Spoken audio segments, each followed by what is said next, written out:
আসসালামু আলাইকুম প্রিয় দর্শক, আমাদের গ্রামে দেখেন কত সুন্দর একটা বাড়ি, রাজবাড়ির মতন। বাড়ির সামনে দেখেন কত সুন্দর একটা দিঘি।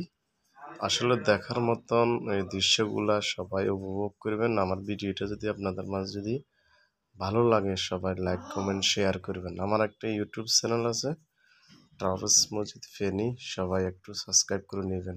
দেখেন বাড়ির দৃশ্যটা দেখেন কত সুন্দর, দেখার মতন একটা বাড়ি। দেখেন দর্শক কত সুন্দর পরিবেশ। এখানে সবাই এখানে ঘুরতে আসে এই বাড়িটার সামনে। দেখেন দর্শক, দেখার মতন বাড়িটা। সব বিভিন্ন জায়গা থেকে মানুষ আসে এখানে, আপনার মানুষ দেখার জন্য এই বাড়িটা। তো দর্শক, ভিডিওটা ভালো লাগলে আপনাদের মাঝে লাইক কমেন্ট শেয়ার করবেন। আসসালামু আলাইকুম।